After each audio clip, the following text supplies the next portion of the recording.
When German prisoners of war were told they were being sent to rural Kentucky, many thought it was a cruel joke. There were no famous camps there, no barbed wire fortresses, no visible punishment.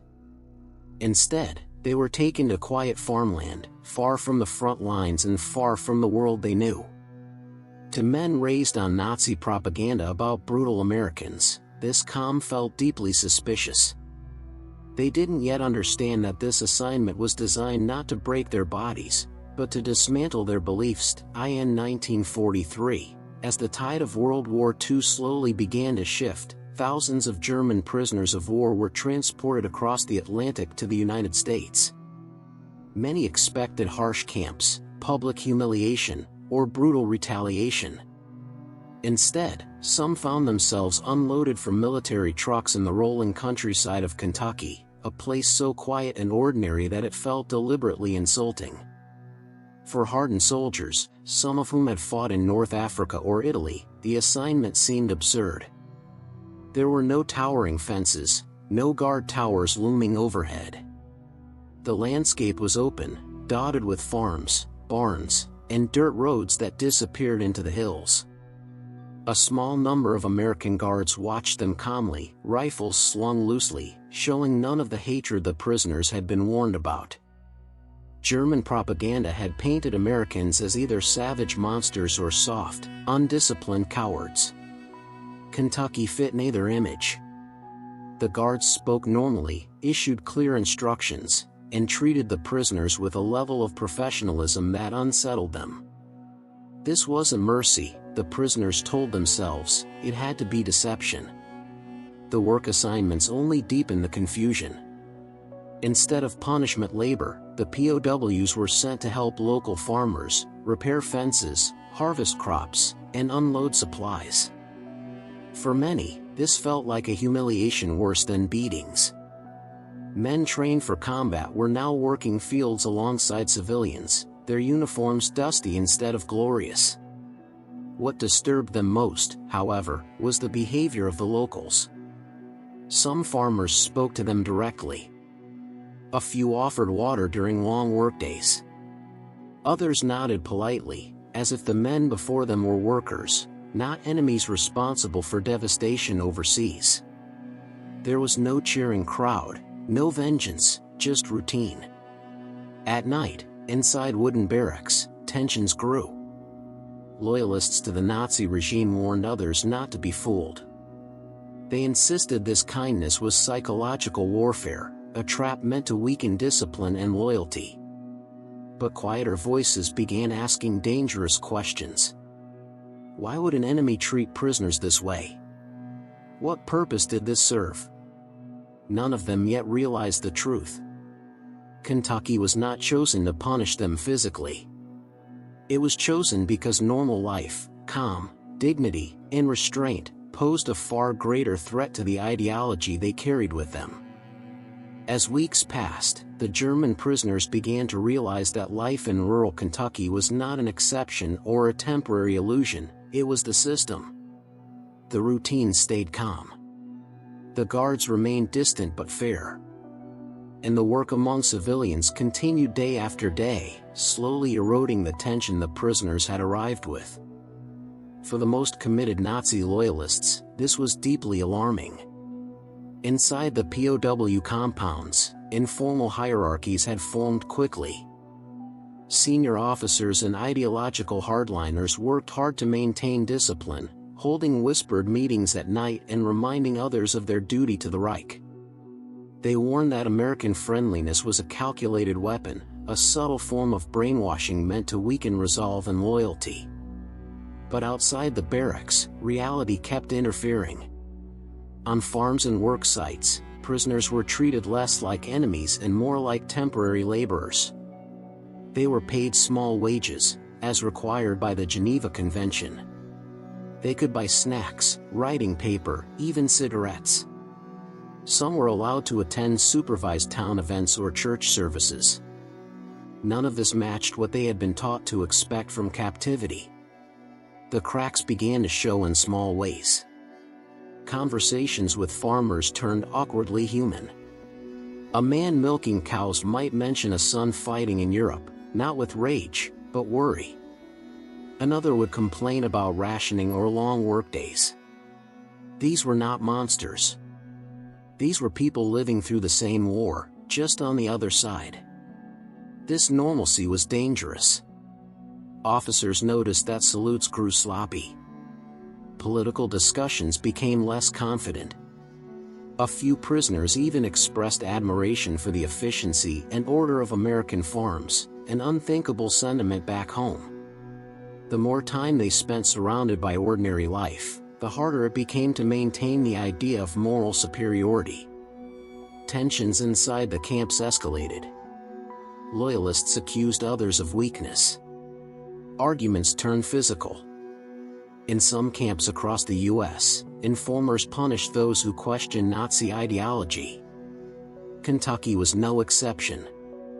Fear shifted inward, no longer aimed at the guards, but at fellow prisoners. American authorities were aware of this conflict, and in many cases, they allowed it to play out. They understood something the prisoners did not yet see: forced brutality often hardened beliefs, but dignity and restraint made those beliefs fragile.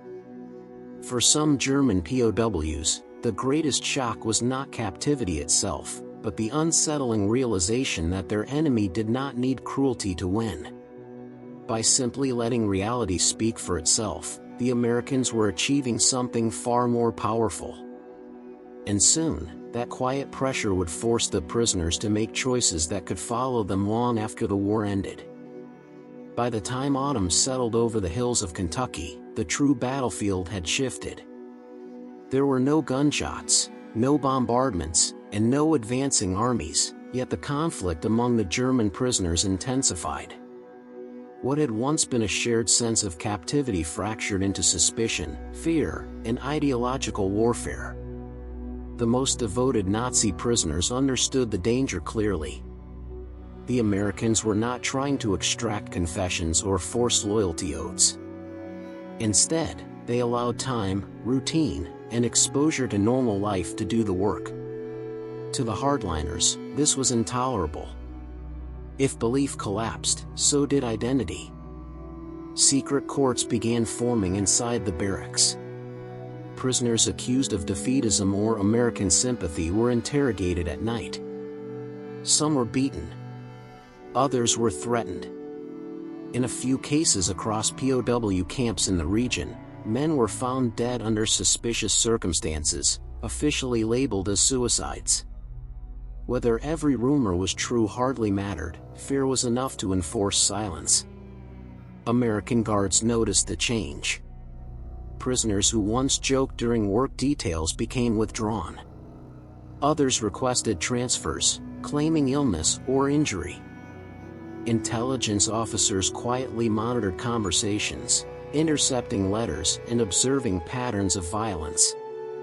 They now faced a difficult dilemma: intervene and risk turning the loyalists into martyrs, or allow internal conflict to weaken Nazi control naturally. For many prisoners, the breaking point came through letters from home. Mail arrived irregularly, but when it did, it carried devastating news. Cities bombed. Families displaced. Friends missing. The Reich that had promised glory and order was crumbling.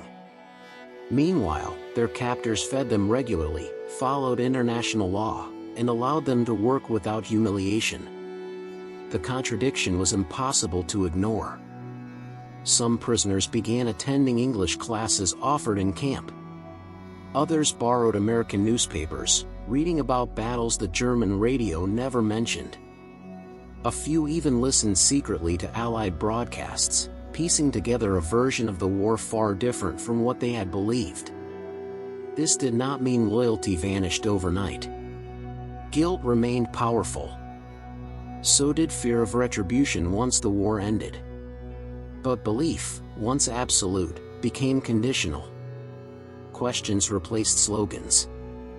American officials understood that this transformation could not be rushed. Re-education programs were subtle, carefully framed as cultural exposure rather than indoctrination. lectures, films, and discussions were introduced slowly, targeting younger soldiers and non-commissioned officers rather than hardened ideologues. By the end of the year, something remarkable had happened. The prisoners still wore German uniforms. They still spoke their language. But many no longer saw themselves as warriors in a righteous cause.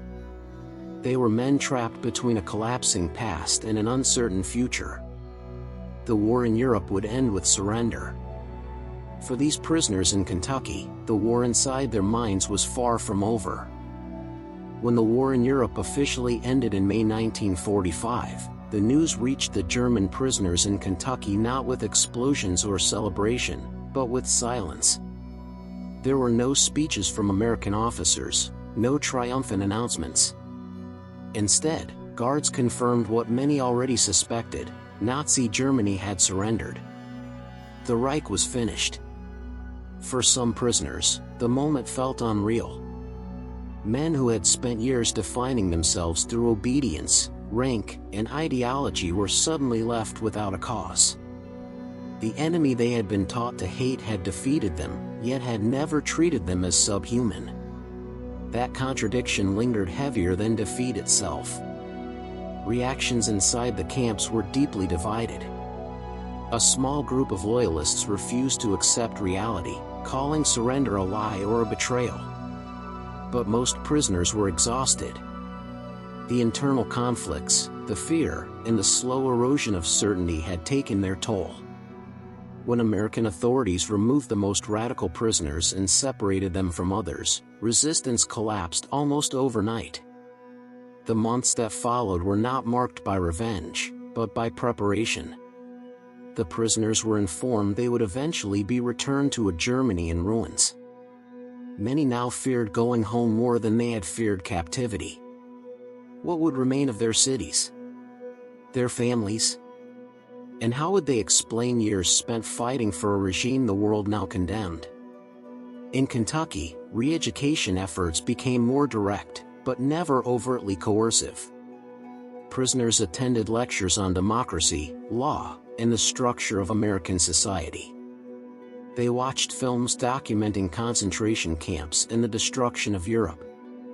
For some, these images were unbearable. For others, they finally answered questions they had been too afraid to ask. One former prisoner later recalled that the hardest moment was not watching those films, but realizing that no one forced him to believe them. He could deny them, but denial no longer felt honest. As repatriation approached, unexpected emotions surfaced. Some prisoners had formed genuine connections with local farmers and families. A few had learned enough English to hold real conversations. They had experienced a version of the enemy that contradicted everything they had been taught, not as propaganda, but as lived reality. When the trains finally came to take them back across the Atlantic, there were no cheers. Only quiet. Some prisoners looked back at the hills of Kentucky with something close to gratitude, a dangerous feeling they would never admit aloud. Years later, American intelligence reports noted something unusual. Former POWs who had been held in rural work camps, especially in places like Kentucky, showed significantly lower levels of post-war radicalization. Many became teachers, tradesmen, or civil servants. Some spoke openly against extremism. A few even returned to the United States as immigrants. What began as an assignment they believed was a cruel joke became something else entirely. Not forgiveness. Not friendship. But exposure to dignity, restraint, in a world that did not need brutality to prove its strength.